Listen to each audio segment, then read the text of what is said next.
Welcome to the Famous Graves podcast. I am your host, Mike Knox. I'm a little confused if this is episode 18 or 19. I'm going to go with 19. I always like odd numbers. If you didn't know, my lucky number is number 15, and I will take that one to my grave. I was talking to somebody this week, and they said that they broke up with their ex, but that ex was their twin flame mirror soul. And now, I had never heard of this before, but apparently your relationship will naturally be extremely intense because twin flames are the mirror of you. This person will not only provide a sense of wholeness, but they will complete you. The name twin flame mirror, TFM maybe, I think it needs an update. I think a think tank needs to get together and maybe find out something that's a little better of a name, because I can't remember that name. I need something catchier. Sylvester Stallone, I realized that his two daughters have a new show that is on some channel. And a few weeks ago, he went through this whole thing of getting his tattoo removed, and then he was going to file divorce papers. And I got to tell you, that is just one sweet PR stunt right there, if you think about it. You get a tattoo, removed, or a new tattoo. You file some paperwork, you take a little picture of it. And then that's the forefront for, hey, just so you guys know, we got a new show rolling out here. Good job, PR people. I got to tell you, I would hire you.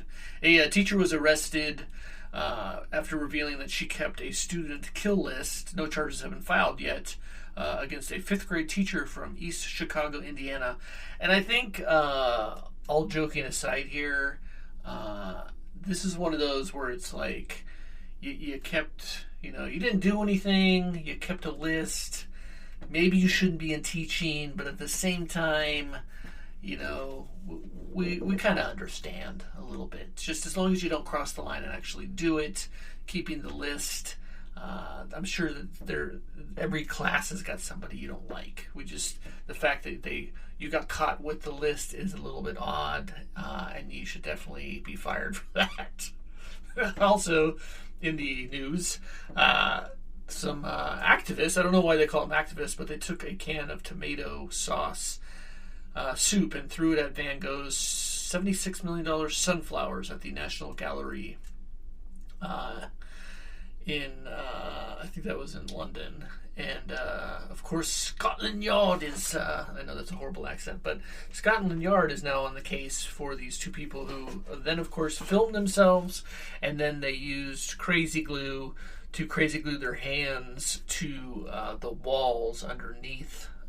So I don't know what it is that you're doing. I don't know what it is, but why ruin art? You're supposed to be you're an activist, you're supposed to be on the side of art, so why ruin art?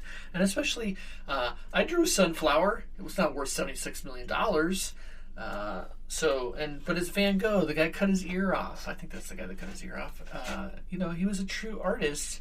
And then also I think that the crazy glue people need to get together, and I think that would be a great campaign where there's the two kids with the purple hair, and they crazy glue themselves, and then the security can't remove their hands from the wall of the museum. Right there is a great campaign for crazy glue. Crazy glue used to do, I haven't seen it in a long time, but they used to have one with a guy with a hard hat, and he glues himself for some reason on a steel beam and then holds himself up there. And that was a great commercial. And I don't think that anybody actually wants to do that, but the whole idea was this construction guy is, the crazy glue is strong enough to hold this guy up during the construction of a building, so it got its point across. And I think that we're still struggling with if crazy glue is really that effective or not. It'll definitely glue, if you put crazy glue in your hands and stick them together, it'll definitely stick your hands together. And then I don't know what to do after that. I would just suggest try to Google if you could, but your hands are stuck together, so it would probably be a little hard. Scientists, this really creeped me out. Scientists put some brain cells in some petri dishes, and they called them cyborg brains, and they've learned the actual brain cells themselves have learned to play the game Pong with surprising speed.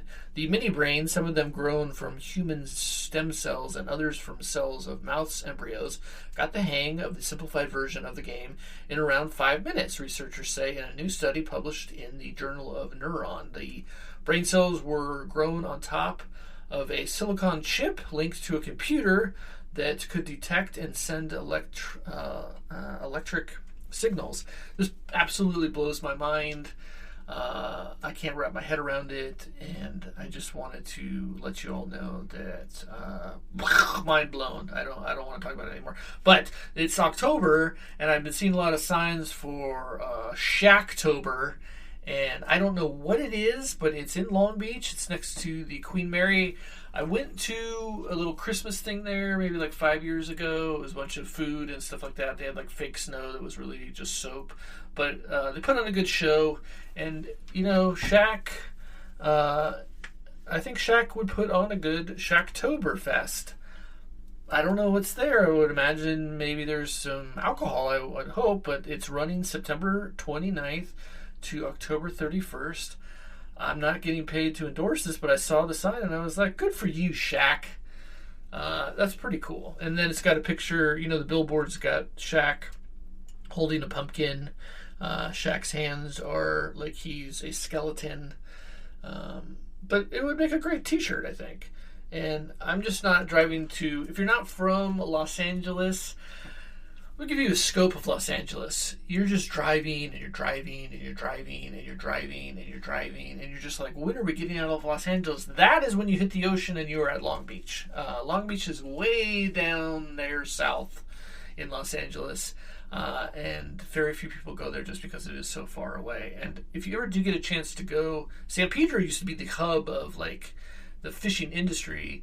And it's pretty interesting to drive to the edge of the harbor there, and there's really not a lot going on there at all. There's just a bunch of abandoned old, you know, where they used to clam it up with the clams.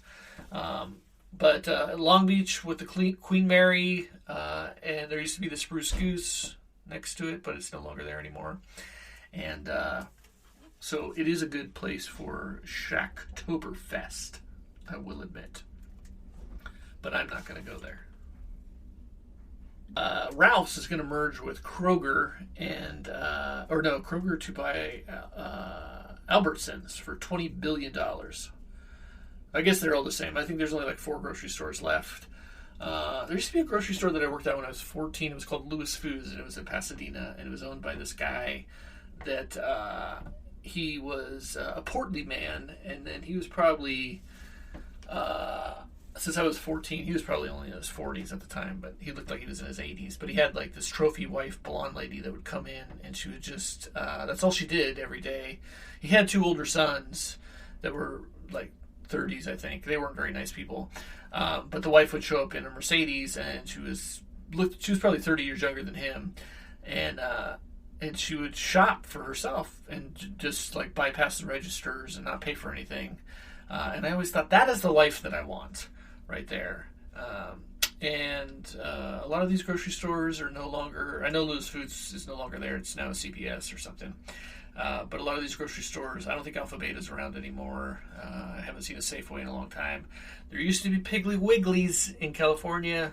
Haven't seen one of those in a long time either. Also in the news, a Broadway actor humiliated a deaf girl who was also partially blind in the theater because she was using her closed caption device on her phone, mistaking that for recording. And this is what I don't get is, so the actor stopped twice during the play to then scream at the deaf and blind girl.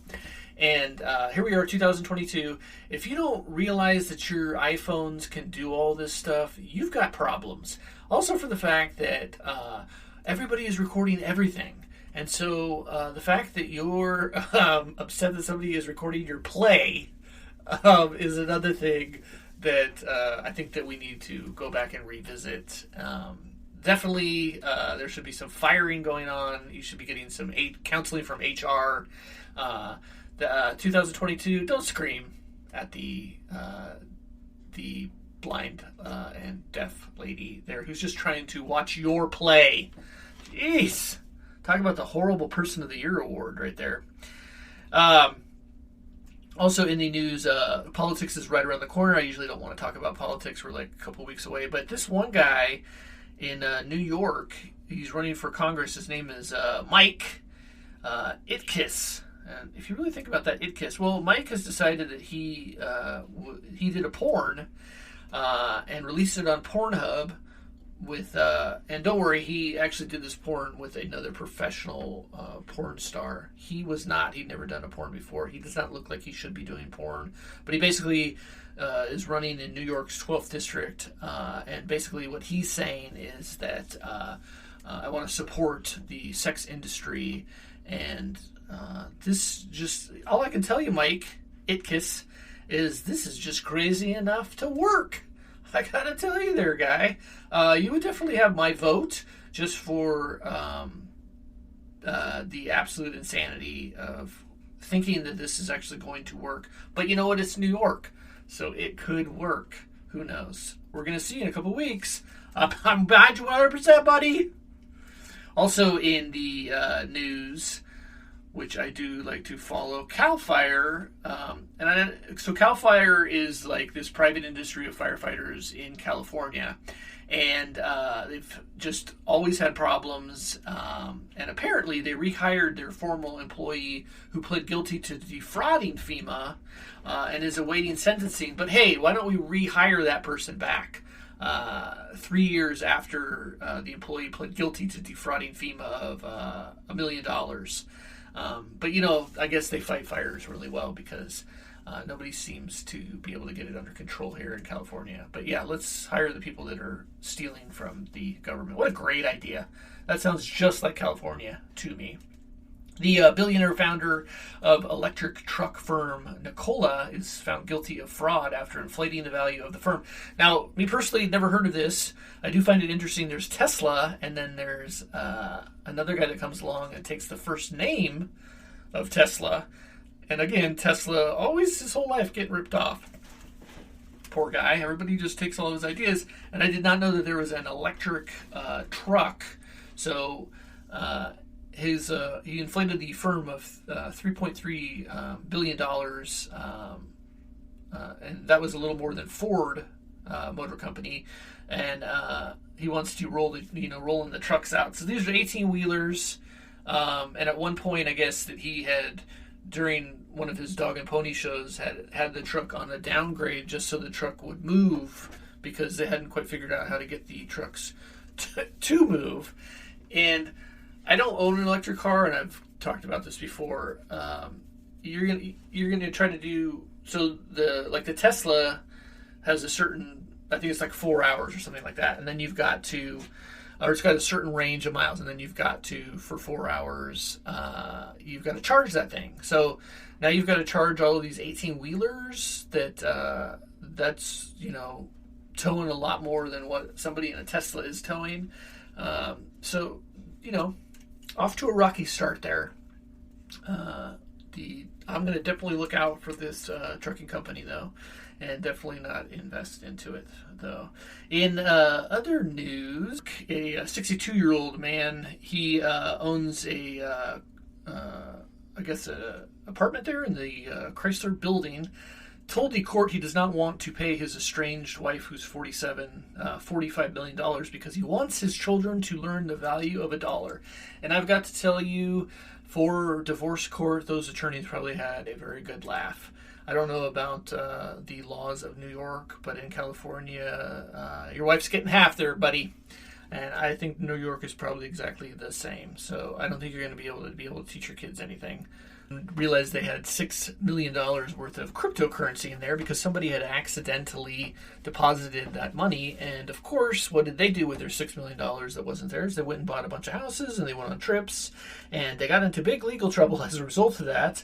And the company was Crypto.com, was supposed to refund them $100, but a worker in Bulgaria, of all places, entered a few wrong numbers, and what do you know, came up with all that money.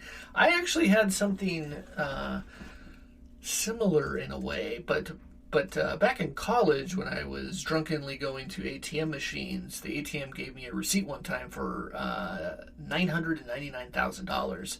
And the bank was closed, and I was extremely scared about going to jail because I only weighed about 175 pounds at that time. So I did not want to be manhandled.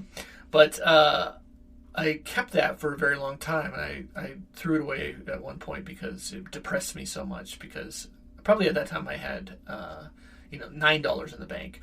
But I had it for a very long time, just the receipt. And I was just always thought if I went in there and asked for the money, if they would have given it to me or not. And then, especially, I'm sure then they would have given me 20 years of prison. Now I don't think that they would give you any time for it. So I'm kind of on the fence about this one where, if somebody puts $6 million into your bank account, is it really your fault? I don't, those are the questions that I have. A woman was duped out of $30,000 out of a scam. And this has got to be the greatest scam in the world, and I give this person very much credit. But she met a man online and fell in love with him, convinced the 65-year-old to send the man money, who happened to be an astronaut in space, and he needed the cash to return down to Earth. And I thought that I had heard it all until now. That has got to be the greatest pitch whatsoever. That guy right there, that scammer, I don't know if they have Scammer Hall of Fame or they have Scammer Awards or something like that, or Scammer Diploma, but they must have thrown a party for that guy wherever he was at. Once again, I need money. I'm an astronaut. I'm in love with you, but I've got to get back down to Earth to marry you. I don't know if he actually proposed or not, but he did get his $30,000. Also, I think I talked about this last week, but the Mark Zuckerberg metaverse, which, if you've looked at metaverse, and basically what metaverse is that's a part of Facebook that's been an absolute flop, and they had projected 500,000 users, forecasters that hadn't signed up. But basically, you get the Ocula, they're not glass, they're like gigantic glasses, I guess. It looks like the eyes of a bee, and you put that thing on your head, and then you're walking around the metaverse, and everybody looks very creepy, and the complaints have been, well, you can't see people's legs. But what I think of is I don't know if the site is still there, but it's probably been 15 years, but I got on Second Life, and Second Life was basically just like Metaverse. You just didn't have the goggles at the time, but you could buy property, you could buy art, you could go to bars and stuff like that, but it just very quickly, they had Linden dollars, so you could buy dollars, and it was an exchange rate, so you could be like very, very rich in Linden dollars. And so I built a house, I had like an island, I dressed like a pimp. You could dress however you were, but this is what happened, is that you would then start to go, because you could go anywhere, and it was kind of set up visually like the world. So you're going to, you could go to Australia, you could go out into the ocean, whatever. And what I noticed was there would be like bands of like other people dressed like warriors. There'd be like people dressed as ninjas, and you would go to talk to them, and they would kill you. And then, so you would die in the Second Life, and you'd be like, I thought I was supposed to, this is my Second Life, why am I dying? And so I would then email or contact the IT people, and they'd be like, no, that's impossible. There's no violence at all. And they were kind of promoting like this no violence thing. And I probably got killed by a sword like 3 or 4 times, because you were allowed to have weapons, and you go to bars drinking alcohol. You could go into, I don't know if I can't remember if they were strip joints or not.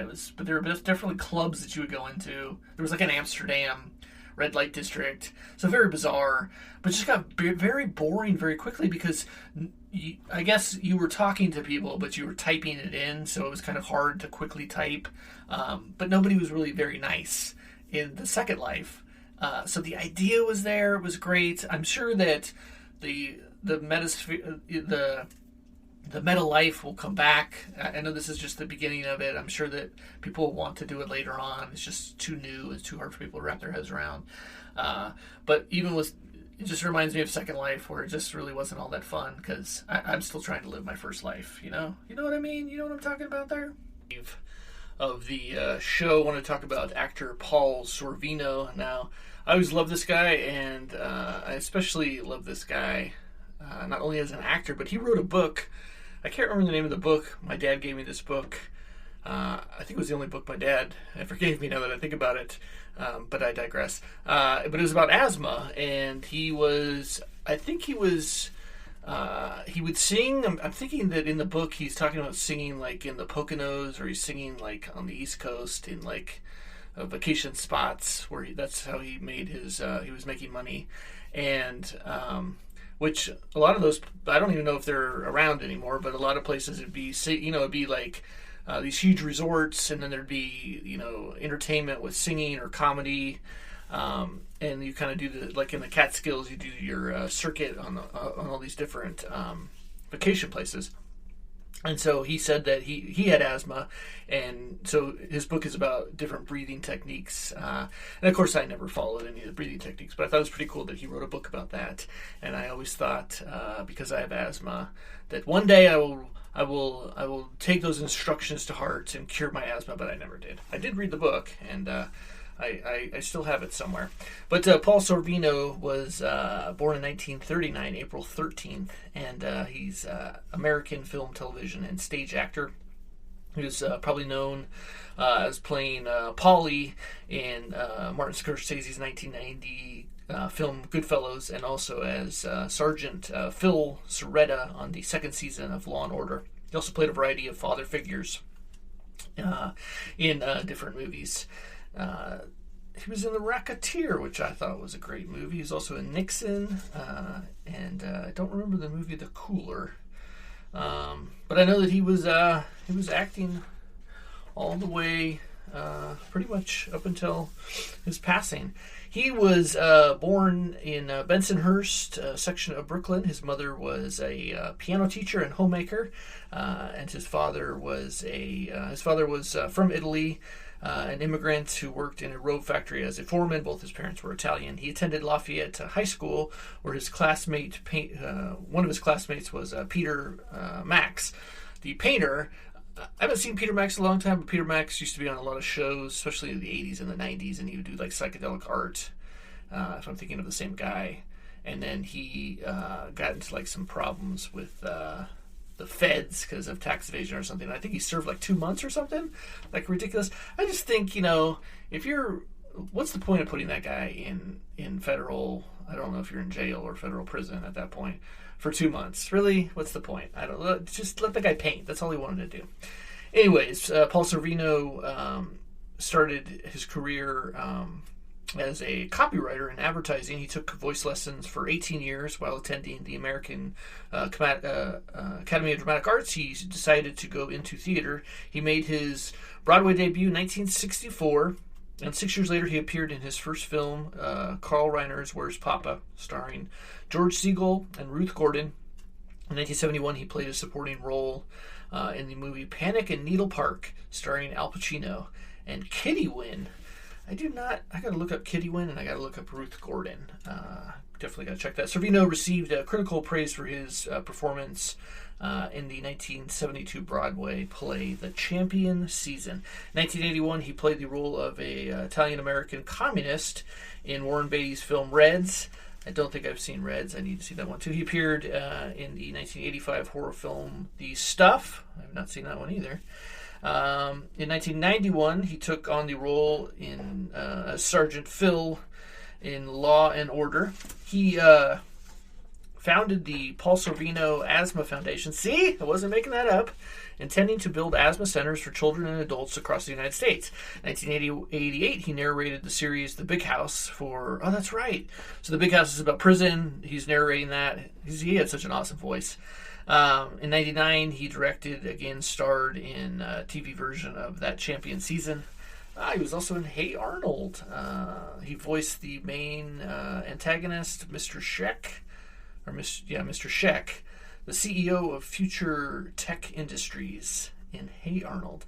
He played the Genco founder in the 2008 musical film Repo, the Genetic Opera. His final motion picture, The Ride, will be released posthumously in 2002. Oh, that's good to know. He lived in Los Angeles and Madison, Indiana. I've got to tell you, that state of Indiana, that's right up there with one of my choices to move out of California. But I got to find a place. So I'm going to look at Madison, Indiana. He had 3 children. Of course, his daughter is Mira Sorvino. The actress, Mira, Michael, and Amanda from his first marriage. Mira and Michael Sorvino are both actors. In January 2007, believe it or not, Sorvino was a deputy sheriff in Pennsylvania and was legally authorized to carry a firearm in different states. Had no idea. He did not point his weapon at the man or threaten him, so he got off there. In 2008, Sorvino and his daughter Amanda lobbied with the Americans Against Horse Slaughter in Washington, D.C. for Congress to pass the American Horse Slaughter Prevention Act. They ran a private horse rescue operation in Gilbert, Pennsylvania. He was all over the map. I got to tell you, spent many years with my father. He owned a couple racehorses. And really, what do you do with those racehorses? Nobody talks about that after you're done racing. That's the only sport where they can just beat a horse for 1.5 miles and everybody cheers you on there. So there should definitely be a place for horses that go to retire into greener pastures.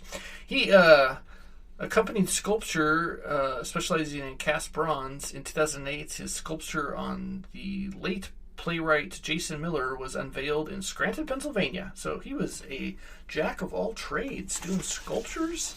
That's pretty awesome there. He launched the Paul Sorvino Foods Market range of pasta sauces based on his mother's recipe. The product appeared in supermarkets in northeastern United States in late 2009. 3 years later, he became part owner of I think that's a cosmetic store. 2014, he is stated as saying, most people think I'm either a gangster or a cop or something, but in reality, I'm a sculptor, a painter, and best-selling author. Many, many times. A poet, opera singer. Yeah, see, he's an opera singer. And, but not a gangster. Before screening his film Once Upon a Time in Queens at the Florida Film Festival in Orlando in 2014, he revealed he wrote, rhymed, and did poetry and recited one of his own poetry works as an example. In 2014, he married political pundit Dee Dee Benke after meeting her on Your World with Neil Cavuto.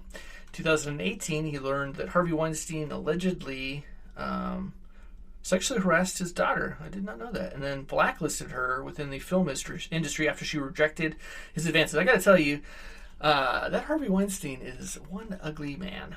Just very ugly. Sorvino passed away at the Mayo Clinic in Jacksonville, Florida, July 25th, 2023, at the age of 83. He's buried at Hollywood Forever Cemetery, but he does not have, at this point, he's unmarked. So I will definitely film that one and post that on my TikTok. My TikTok there is Famous Graves. I will always remember him as Paulie. I think Goodfellas is a great movie. If you did not know, there's actually another Michael Francis, if I'm saying his name right. He has a YouTube and he talks about the gangster life and he talks about Goodfellas. He talks about Henry Hill. I think it's a very fascinating insight into the New York mob and the mob all across the country. The reason I bring that up is that I know that they were both at Terminal Island in Los Angeles together, and they were either on parole or probation out of Los Angeles. I'm not too sure, but it would have been federal.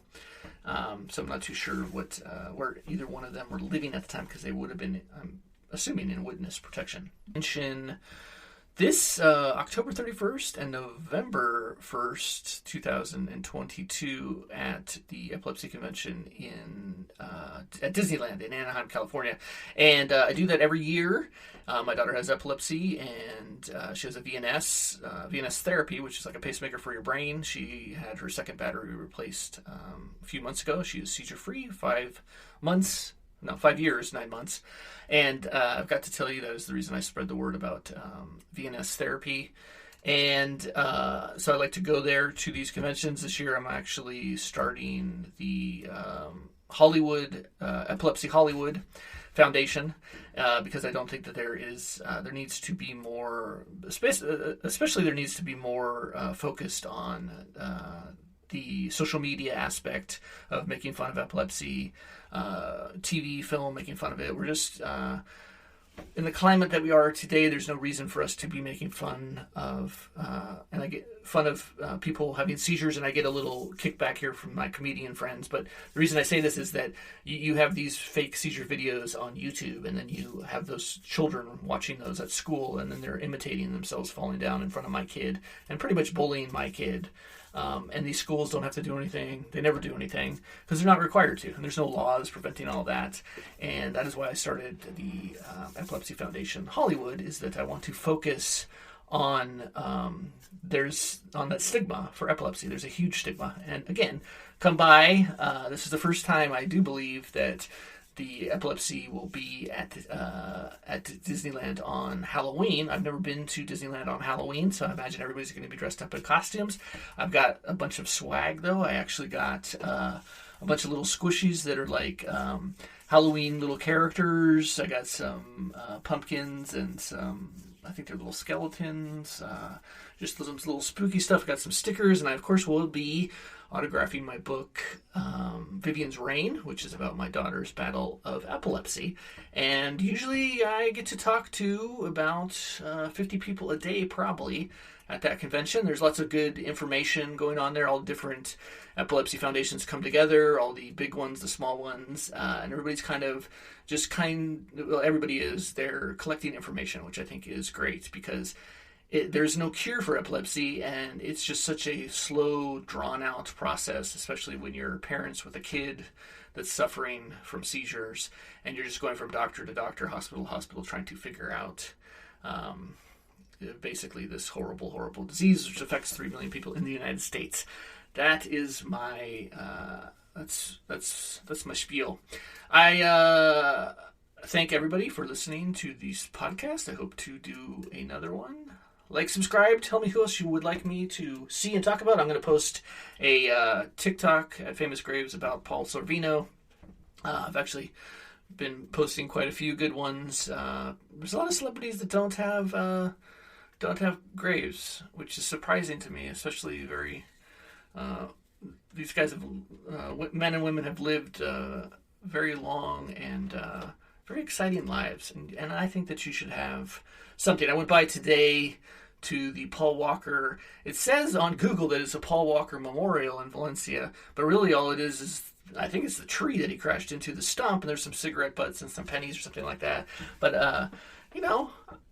let's put a plaque together there for Paul Walker, because I know that he is he's buried at Forest Lawn in Hollywood Hills, and it's a stone marker and it says Walker on it, so you really wouldn't know unless somebody told you that that's Paul Walker's final resting place. But basically where he crashed in his car, I think there should be a memorial there. It would be nice, and I think that if I could get off my butt and do one, just, it doesn't have to be big, a small one with his face and his name and some dates. I don't know. Again, like, subscribe, tell me who else you would like me to see. I appreciate everybody listening to Famous Graves podcast.